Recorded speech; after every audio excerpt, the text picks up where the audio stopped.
Welcome back to CBS Sports HQ as we get ready for the last and final college football playoff rankings release. Here's a look at Sportsline's projection that does have Ohio State winning it all. But again, interesting to see that left-hand column of teams that get in. That includes North Texas out of the group of 5, Virginia out of the ACC, and Notre Dame beating Ole Miss in a 10-7 at-large battle. That also has Alabama also in the mix as well. All right, let's talk college football playoff with Mackenzie Brooks from Inside the Lines /Sportsline and Danny Kanell from the Cover 3 podcast. And we start with Ole Miss, which has a change at head coach. Lane Kiffin taking the job at LSU, which means the Rebels are at 11-1.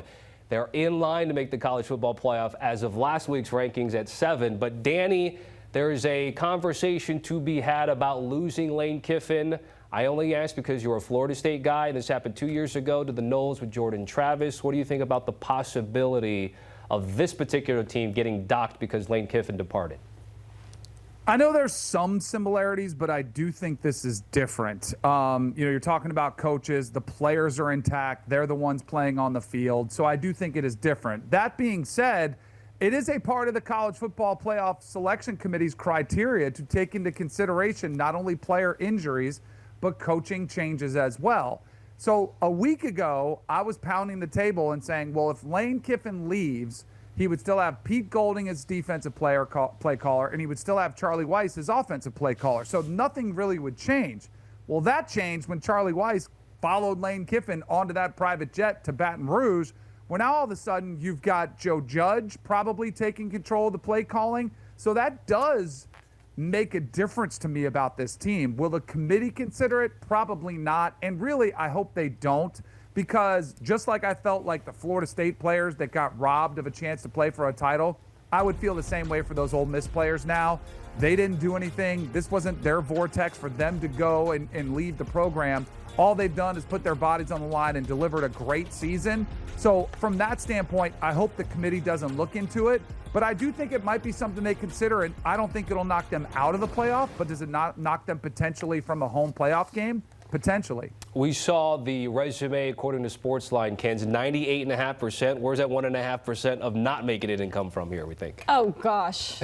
Not much here. At this point, you just have to account for literal human error here. This is a tough situation. Like Danny said, those kids have been through enough, right? Do you really want to put them through more and ding them? Now, what I will say, and the secret of it all, is we've always been high on this team to make the playoffs because of their easy strength of schedule. Never said anything about their good shot to make it to the national championship, right? I just think they were in a favorable SEC situation. So we had them as a 5 seed last week. We now have them as a 7 seed, but that's nothing to do with the Lane Kiffin drama. That's more just about Oregon getting that spot at 5 and then having Alabama and SEC runner-up hypothetically at 6, which just kind of dings them.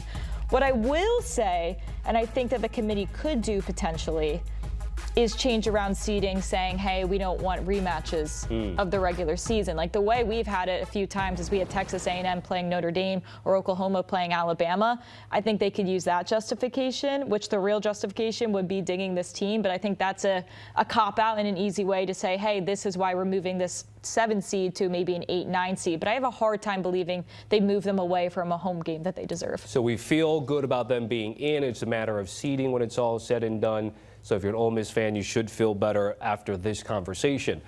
ACC, meanwhile, continues to have some of these doomsday scenarios, which has had Duke hang over like a dark cloud for about a month, Ken. So after we went through all the tiebreakers, I think the 5th tiebreaker to get to UVA and Duke, what's the scenario now looking like for this conference? Well, we do like Duke to win this game, which is tricky. But I will say you had UVA in that actual playoff. It's because UVA's % chance to win this game is still greater than JMU's to win out and cover and do all of those things. It's a tough situation with the JMU thing. Obviously, we know if Duke wins, JMU should be able to make it and go above Duke. I think Tuesday night will be very important to see, is JMU ranked?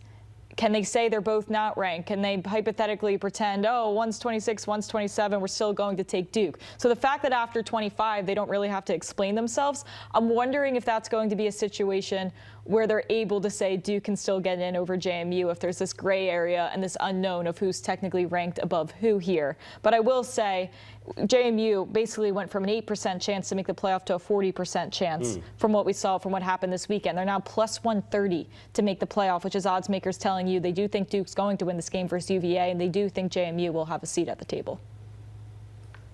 This is a disaster. For Jim Phillips, the commissioner of the ACC, he's got to be just sick to his stomach right now. But it all could have been avoided if they had used potentially for tiebreakers when you have all these 10-2, or not 10-2, I wish they were 10-2, 6-2 teams in conference stacked up. You could have said the tiebreaker could have been the highest ranked team according to the College Football Selection Committee. So then your ACC, you're not playing favorites. You would have just relied on the committee and said, the tiebreaker will be whoever's highest ranked, and then it would have been Miami, which would have been great for the conference.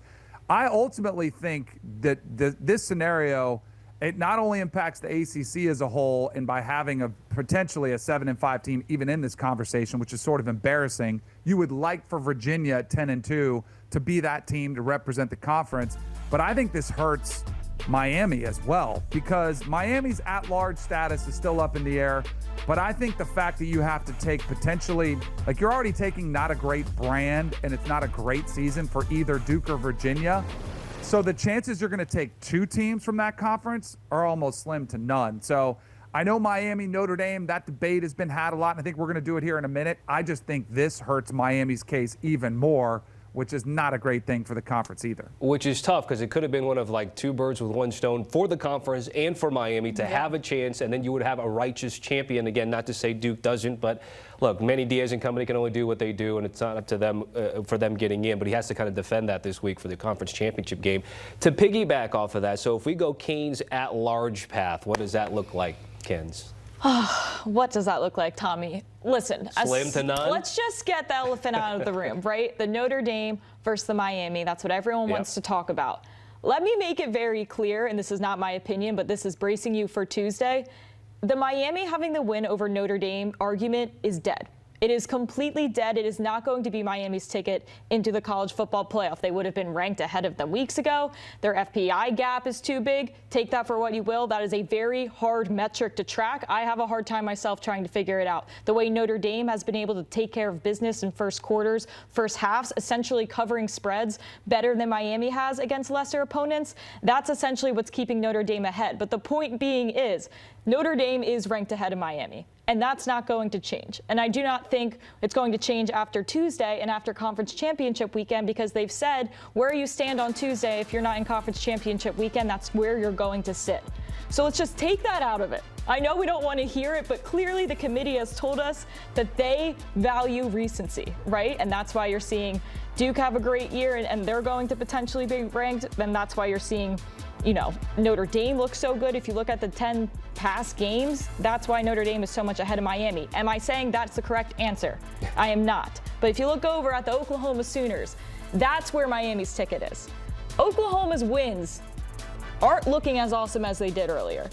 What you need to see and what needs to happen on Tuesday, if you are a Miami Hurricanes fan, is you need Miami to be ranked above BYU, and you need them to be ranked above Oklahoma. Do I think that's going to be the situation? Not exactly, but I do think Oklahoma potentially could be knocked down the way they played against LSU, but Miami has to be ranked ahead of them, because if it comes to BYU maybe losing the conference championship and they're saying, oh, they still deserve an at-large bid, the committee can say, well, we had Miami ranked ahead of them on Tuesday, and we have to keep Miami where they are.